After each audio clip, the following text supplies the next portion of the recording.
गजाननं भूतगणादिसेवितं कपित्थजम्बूफलचारुभक्षणम् उमासुतं शोकविनाशकारकं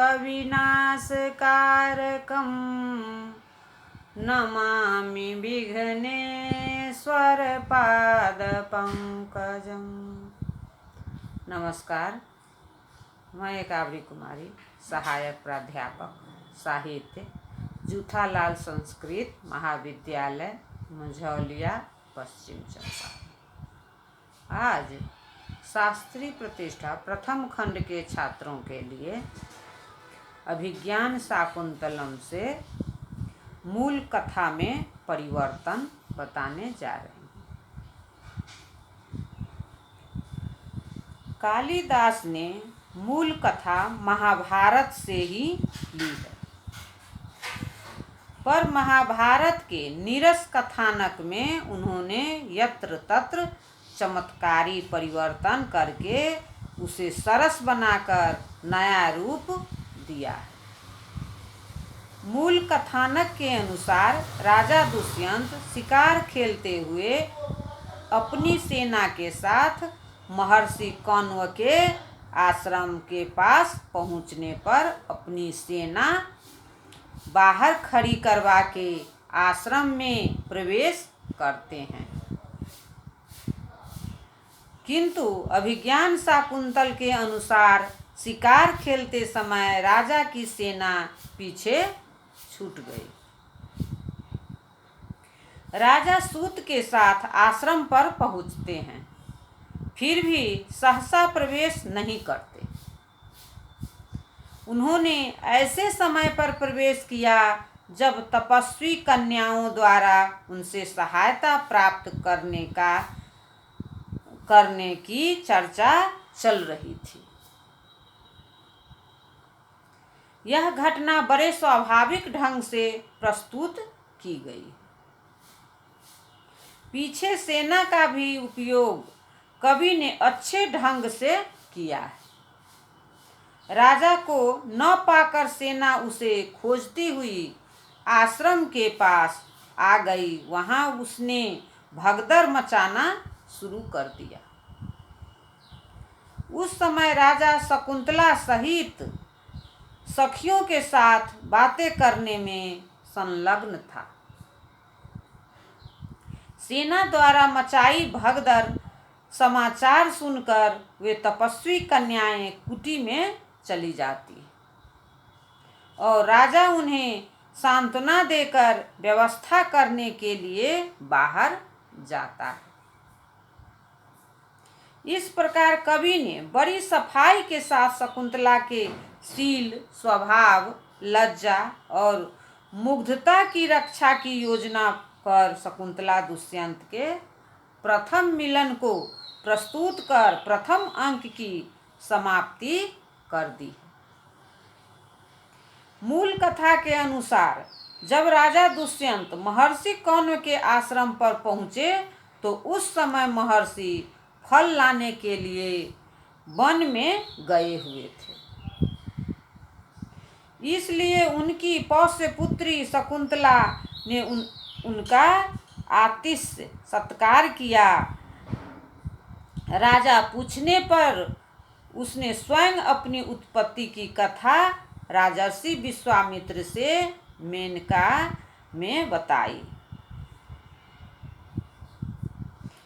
राजा के द्वारा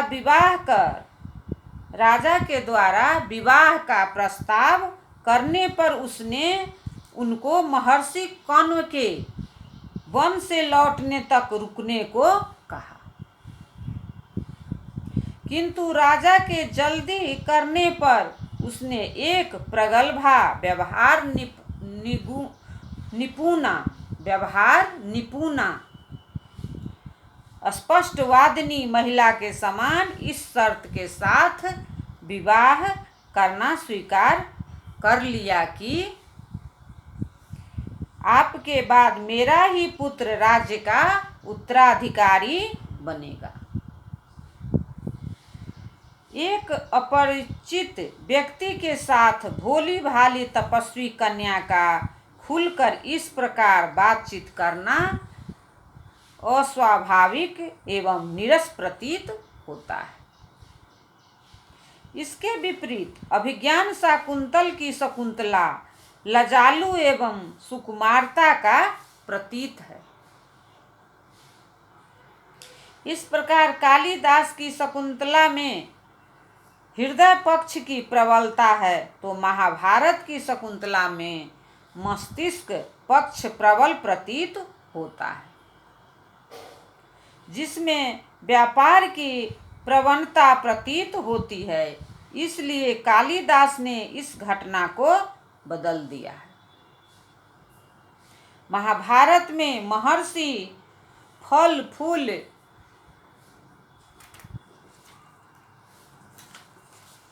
लाने के लिए वन में गए हुए हैं, जहां से वे शीघ्र ही 3-4 घंटे में लौट आए होंगे।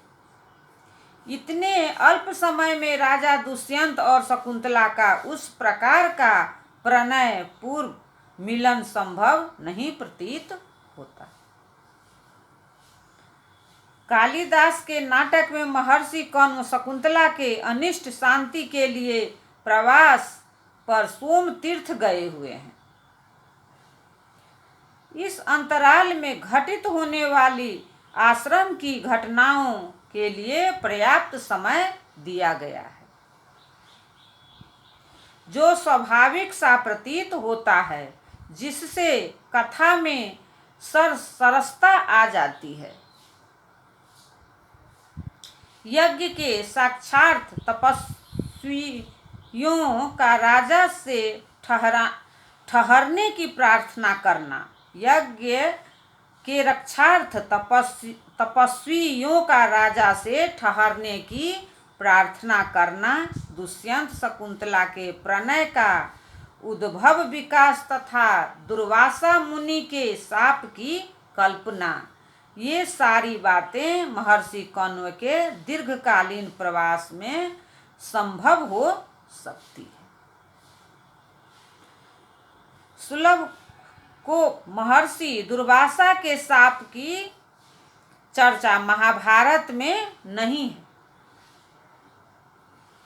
किंतु कविवर कालिदास ने शाप की योजना कर दुष्यंत के साधारण चरित्र को उठाकर एक आदर्शमय सत्पुरुष के समान समुज्ज्वल बना दिया है। महाभारत के कपटी दुष्यंत तथा उसके चरित्र को शाप की सहायता से कालिदास ने स्पृहनीय एवं अनुकरणीय बना दिया है। महाभारत की कथा के अनुसार शकुंतला महर्षि कण्व के आश्रम पर ही 3 वर्ष के बाद पुत्र को उत्पन्न करती है। उसके 6 वर्ष के बाद कण्व को स्मरण हुआ कि विवाहिता लड़की को अधिक दिनों तक पिता के घर नहीं रहना चाहिए। तब उन्होंने पुत्र सहित शकुंतला को दुष्यंत के पास हस्तिनापुर भेज दिया। इस कथा को बेतुकी समझकर कालिदास ने अपने नाटक में बदल दिया है और विश्वसनीय भारतीय परंपरा का अनुवर्तन किया है। नाटक के अनुसार सोम तीर्थ की यात्रा से लौटने के बाद ही अग्निशाला ने आकाशवाणी के द्वारा दुष्यंत के साथ शकुंतला के शरीर के संबंध की बात ज्ञात होते ही महर्षि कण्व ने तत्काल उसी दिन उसे गौतमी तथा शिष्यों के साथ उसके पति के पास भेज दिया। शकुंतला गर्भिणी अवस्था में ही दुष्यंत के पास उपस्थित हुई। उसके इनकार कर देने पर उसकी माँ मेनका ने उसे किमपुरुष वर्ष के हेमकूट पर्वत पर महर्षि कश्यप के आश्रम पहुंचा दिया, जहां ठीक समय पर शकुंतला ने सर्वदमन को जन्म दिया। इस परिवर्तन से भी कथा में स्वाभाविकता आ गई। महाभारत के अनुसार 9 वर्ष के बाद कण्व का यह कहना कि विवाहिता लड़की को अधिक दिनों तक पिता के घर में न रहना चाहिए हास्यास्पद हो जाता है। कालिदास ने अपने कथानक में साप तथा उसकी निवृत्ति के निमित्त मुद्रिका की योजना की अभिनव उद्भावना की है।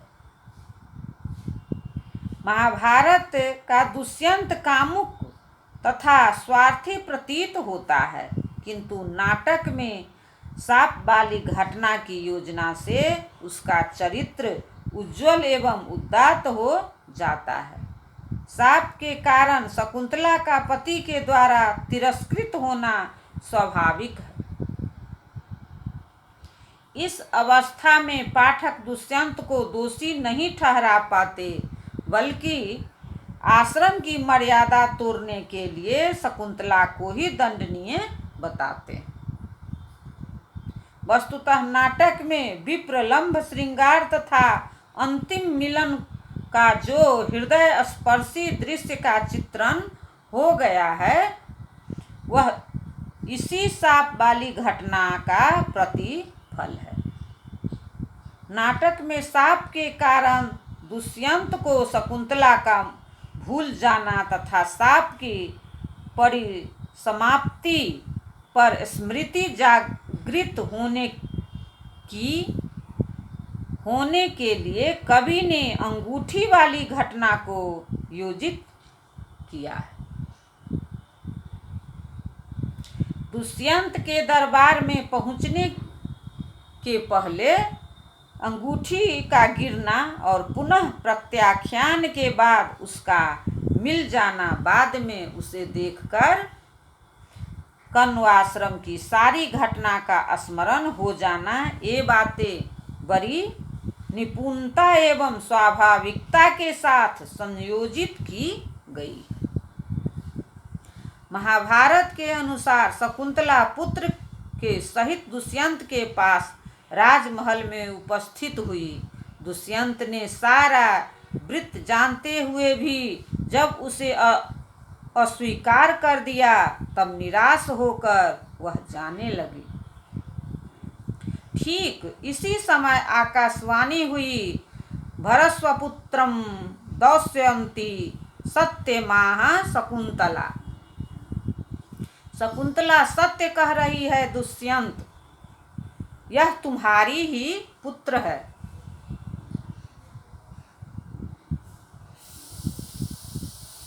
इसका भरण पोषण करो। यह तुम्हारा ही पुत्र है, इसका भरण पोषण करो। देवताओं ने समर्थन किया, पुरोहित ने उसका अनुमोदन किया। इस प्रकार सर्वसम्मति से दुष्यंत ने शकुंतला को अपनाया।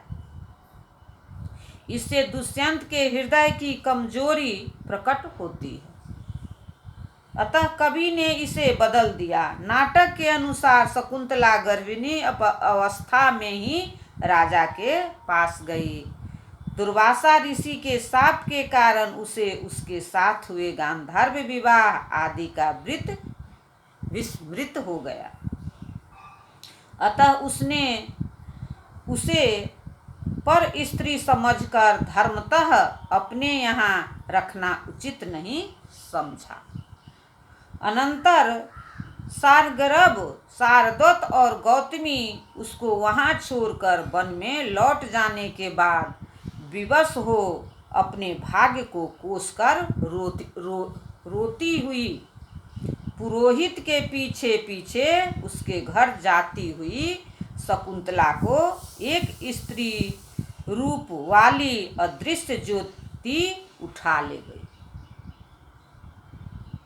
उसके बाद धीवर से प्राप्त अंगूठी को देखकर राजा को सारी बातें याद आ गई। वह अपनी गलती पर पश्चाताप करने लगा और पुनः चित्त शकुंतला की ओर आकृष्ट हो गया। इसी बीच दुर्जय दानवों के आक्रमण को विफल करने के निमित्त इंद्र के आह्वान पर मातली द्वारा उपस्थापित उनके रथ पर सवार हो स्वर्ग जाकर दानवों के पराजय के बाद सत्कृत हो लौटते समय मरीचि नंदन महर्षि कश्यप के आश्रम जाता है। वहां उसने पहले शेर के बच्चों से खेलते हुए सर्वदमन को देखा। बाद शकुंतला से उसका मिलन हुआ। पति पत्नी के मिलन के पूर्व पुत्र के दर्शन ने उसे दृढ़ कर दिया। पुत्र पिता और माता के बीच जो प्रेम की ग्रंथि होता है उसे कवि ने नाटक में बड़ी कुशलता से दर्शाया है, जिसकी चर्चा मूल महाभारत में नहीं है। उसे कवि ने अपनी कल्पना के बल से बहुत ही रोचक, उपादेय, ग्राह्य एवं बुद्धिगम्य बना दिया है। और भी वृद्धा गौतमी, राजपुरोहित, विदूषक, वैखानस, सेनापति आदि की चर्चा महाभारत में नहीं है, किंतु कवि ने नाटक में इनकी उद्भावना कर इस नाटक अभिज्ञान शाकुंतल को संसार में अनूठा बना दिया है। मूल कथा को रोचक बनाने के लिए कवि कालिदास ने अपनी अद्भुत मौलिक कल्पना से और कई बातें उसमें जोड़ दी है। षष्ठ अंक में धीवर तथा राष्ट्रीय के दृश्य सन्निवेश में अंगूठी वाला प्रसंग अत्यंत निपुणता के साथ प्रस्तुत किया है। सांप तथा अंगूठी की घटनाओं से वह मानो वैज्ञानिक कड़ी उपस्थित की गई है, जो वर्तमान को अतीत से जोड़ती है एवं मानवीय जीवन को सफल बनाने का एक स्तुत्य साधन है। दुर्वासा का शाप राजा दुष्यंत को कलंक से बचाता है। प्रियंवदा और अनसुईया की उपस्थिति दुष्यंत शकुंतला के प्रथम मिलन के समय बातचीत के प्रसंग को सरस बनाती है। अंगूठी का वृतांत इस कथा की ज्ञान है। विदूषक बीच बीच में हास्य रस का पुट देकर प्रसंगों को ताजा बना देता है। मातली का विदूषक पर आक्रमण राजा की चित्र वृत्ति को बदलता है। तिरस्कृत शकुंतला के विरह में राजा उदासीन था। शायद उस अवस्था में वह इंद्र का मनोरथ पूरा न कर पाता, अतः उसे क्रोध उत्पन्न करना आवश्यक था, जिसे अंत में मातली ने स्वयं स्पष्ट कर दिया है। इस प्रकार नाटक के निर्माता कवि कालिदास ने अपनी अद्भुत कल्पना की उद्भावना से इसे लोकोत्तर चमत्कृत बनाकर इस नाटक के अपूर्ण अंग को पूरा कर दिया और नई नई उद्भावनाओं और नाटकीय तत्वों से अपने नाटक में असीम चारुता ला दी है। महाभारत और अभिज्ञान शाकुंतल इन दोनों की कथाओं में मुख्य अंतर। धन्यवाद।